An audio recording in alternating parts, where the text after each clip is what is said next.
On the 26th of April, the 22 films Infinity Saga of Marvel will come to an end. Until then, the advance sale of Avengers Endgame will break the records. The excitement until then is immense. However, many fans also wonder at the same time what will happen to the Marvel Universe afterwards. Especially after the purchase of 20th Century Fox by Disney, the specific question arises what will happen to the X-Men film series.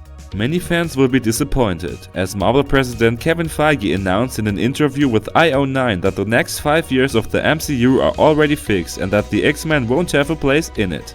According to their own statement, the 5-year plan for the time after Avengers Endgame was set long before the Fox deal and will not include the X-Men.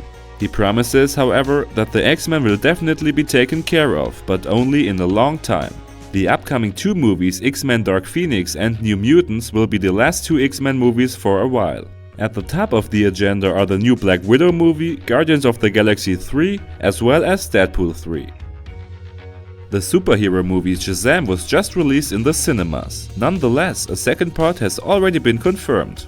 If you take a look at the worldwide box office takings, that's quite understandable, as the movie earned $170 million worldwide, which is already a financial success due to the low budget of $80 million.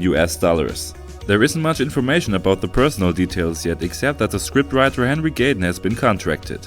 Anyone who has not seen the first part could easily be spoiled in the following. The plot has of course not been officially announced, but it's very likely that Billy Batson and his superpowered foster siblings will meet the villains Mr. Mind and Dr. Sivana. This would make the second part consistent with the comics, which include several confrontations between Billy and the Monster Society of Evil. The sequel probably won't be taking too long either to be realized. We'll probably find out more about that in a few months. The upcoming streaming service Disney Plus has announced its plan for the Monster Inc. spin-off Monsters at Work. This would be the first time in 7 years that Sully and Mike return to the screen.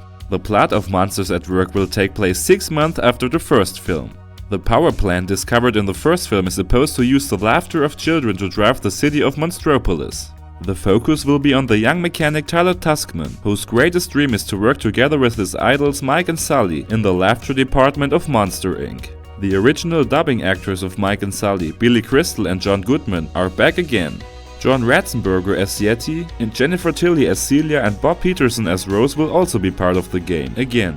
The producer of Monsters at Work is Disney Television Animation and the release date is set for 2020.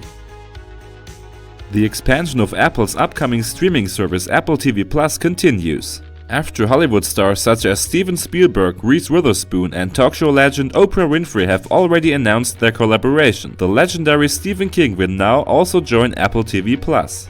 And this with an 8-part horror series called Lizzie's Story featuring Julianne Moore, based on the novel under the same name by Stephen King. A special surprise is that even Stephen King himself will write the script. In short, the series is about a woman who has to struggle 2 years after the death of her husband.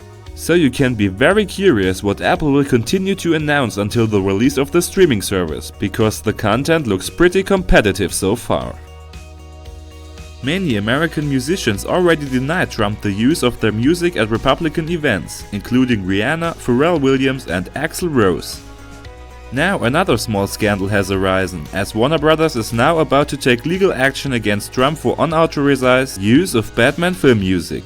To be specific, Trump has broadcast a video for the upcoming 2020 election campaign on Twitter in which he used music from The Dark Knight Rises, namely Hans Zimmer's Why Do We Fall, without authorization. He also had posted his slogan Make America Great Again over it.